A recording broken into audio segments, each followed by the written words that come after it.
O meu nome é Marco Martins e bem-vindos ao canal Não Estamos Sós. Os humanos, tal como os conhecemos, caminharam na Terra durante milhares e milhares de anos, mas isso é apenas uma pequena fração do tempo geológico. No entanto, a nossa jornada pela Terra é uma história notável de evolução, adaptação e sobrevivência. Por que estamos aqui? Bem, é uma questão com considerações filosóficas e físicas. Para a parte física, podemos reformular ligeiramente a frase como é que conseguimos estar aqui? E essa é uma das questões científicas mais importantes de todas. Então, vamos espreitar mais de perto na história incomparável da evolução humana desde o seu princípio, onde não passávamos de primatas, até nos tornarmos naquilo que somos hoje, a espécie dominante neste planeta. Mas, para entendermos as nossas origens, teremos obrigatoriamente que explorar o que existia antes dos humanos e como era o nosso planeta no seu início. Na vasta escala do tempo de toda a história da Terra, os humanos modernos são relativamente recém-chegados. A nossa espécie, Homo sapiens, existe há aproximadamente 300 mil anos. O que pode parecer muito tempo, mas representa apenas um restício dos 4 bilhões e meio de anos da existência da Terra. Os seres que eventualmente se tornariam humanos cresceram e desenvolveram-se com e ao lado de vários outros primatas em várias épocas lá muito atrás. A nossa evolução deverá estar ligada a um ancestral comum que partilhamos com os chimpanzés e os bonobos também. Os momentos-chave da nossa história em particular, no entanto, incluem o desenvolvimento da capacidade de andarmos eretos, o alargamento do nosso cérebro e o surgimento do Homo habilis, um hominídeo primitivo de que se pensa ser um descendente direto nosso. Em seguida, veio o domínio do fogo e o desenvolvimento de ferramentas sofisticadas. Os humanos enfrentaram vários eventos de quase extinção ao longo da nossa centena de milénios de existência. Um dos exemplos mais conhecidos é a erupção supervulcânica de Toba. Aconteceu há cerca de 74 mil anos e os investigadores acreditam ter causado um inverno vulcânico e levado a uma diminuição dramática da população humana na altura.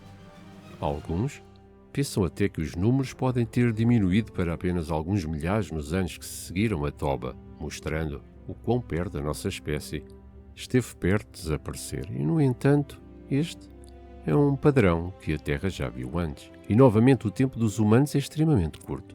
Isto comparado com tudo o que nos procedeu. Para realmente entendermos as coisas, precisamos viajar bilhões de anos no passado, até à formação do nosso planeta. Há cerca de 4 milhões e meio de anos, a Terra formou-se a partir de uma antiga nuvem redupiante de poeira e gás. A jovem Terra era um lugar hostil, bombardeado por asteroides e cometas, com uma superfície escaldante coberta por rocha derretida. Mas com o tempo o planeta esfriou e a superfície começou a solidificar.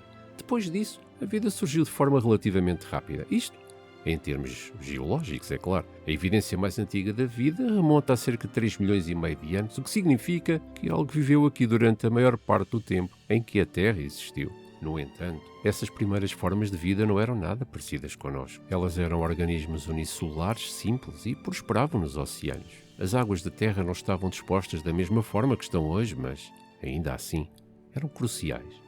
Um terreno fértil para os primeiros organismos que chamaram este planeta de lar. Ao longo de eras, a vida evoluiu e diversificou-se, dando origem a gradualmente formas mais complexas. Coisas como algas, organismos multicelulares simples e invertebrados foram os primeiros da fila. Os primeiros animais complexos, como as primeiras águas vivas, surgiram há cerca de 620 milhões de anos. E então veio a explosão cambriana. Há cerca de 530 milhões de anos, isto marcou um período crucial na história da Terra como um todo, pois testemunhou a proliferação massiva e repentina da diversidade. Desse ponto em diante, a vida assumiu muitas e muitas formas diferentes. E embora o mecanismo exato que desencadeou a explosão cambriana seja desconhecido, este é indiscutivelmente o período de tempo mais influente que a Terra já viu. Dito isto, o próximo capítulo é provavelmente o mais famoso que a Terra descreveu até agora, os dinossauros. Os dinossauros dominaram a era mesozoica que durou de 252 a 66 milhões de anos atrás. No entanto, ao lado de todos esses lagartos gigantes e ferozes, havia mamíferos pequenos e despretensiosos, semelhantes a musaränhos, esculpindo silenciosamente a sua existência também. Eles são cruciais para nós. É que, depois da extinção em massa por causa do tal asteroide que exterminou todos os dinossauros não ovários, aqueles minúsculos mamíferos surgiram. Eles diversificaram loucamente e rapidamente preencheram todos os nichos ecológicos recém-abertos. partir daqui, e entre 60 a 55 milhões de anos atrás, os primatas entraram na história, evoluindo rapidamente a partir dos seus ancestrais mamíferos. Os primeiros primatas eram criaturas pequenas que viviam em árvores, mas o que é mais importante para nós é que eles tinham olhos voltados para a frente e mãos complexas e ávidas. É agora que os humanos começam a aparecer como primatas, ao longo do tempo desenvolvidos e especializados numa variedade de formas, incluindo, eventualmente, o Homo sapiens. E é basicamente isso, uma breve linha do tempo da saga final, a vida e a evolução na Terra. Excepto para alguns, que pelos vistos pode ter havido mais do que isso.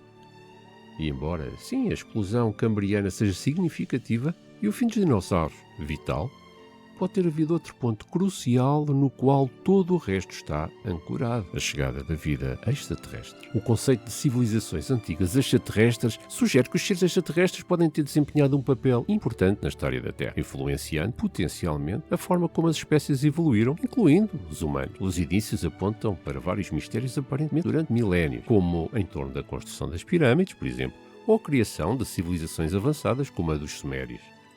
Abordámos em vídeos anteriores os problemas que tais pontos de vista acarretam, incluindo preconceitos e uma aparente recusa em reconhecer descobertas feitas mais recentemente, mas, no entanto, a verdade é que a ideia dos extraterrestres é cada vez mais comum. Talvez a sua popularidade esteja ligada a outras considerações importantes, incluindo, por exemplo, o paradoxo de Fermi, a questão de saber por que razão, dado o vasto número de planetas potencialmente habitáveis no universo, ainda não detectamos qualquer sinal de civilizações extraterrestres avançadas. Será que apenas estamos aqui porque alguma civilização noutro ponto do universo nos colocou aqui, a uma distância bem grande deles mesmos? Ou realmente ainda não encontramos extraterrestre porque, na realidade, somos nós que somos os extraterrestres? E num grau muito pequeno, é o que já podemos ter feito através das viagens da Apollo para a Lua e as missões dos rovers que acontecem neste momento nos planetas mais próximos. Mas os adeptos das civilizações extraterrestres antigas podem sugerir que, em vez de facilitar a panspermia, nós somos o resultado disso. Quanto à forma como essa estrutura mais ampla se encaixaria em tudo o que sabemos sobre a evolução até este ponto, é que ela não é clara.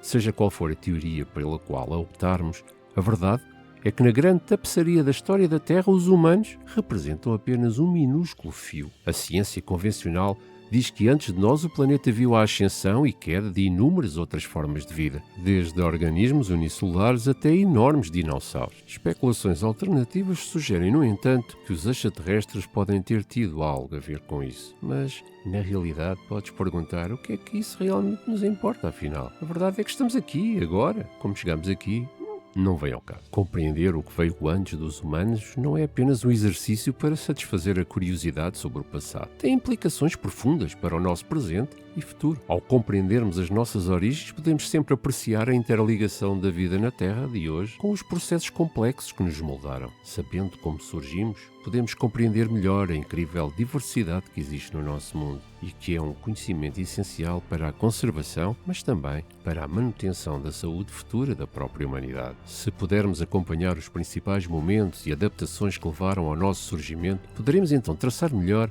na busca contínua por vida extraterrestre, longe do planeta Terra. Há poucas razões para sugerir que a vida extraterrestre se pareceria ou seria algo parecida com a humana, mas é por isso que saber como chegarmos aqui é importante, porque nos permite retroceder e explorar todas as outras direções que a vida poderia ter tomado. Entretanto, é claro, a evolução humana continua. É o que é que virá depois dos humanos? Ou pelo menos depois de hoje? Qual o caminho que achas que estamos a levar? Porque, por enquanto, esta é a história de onde viemos. O meu nome é Marco Martins e este foi mais um Não Estamos Sós.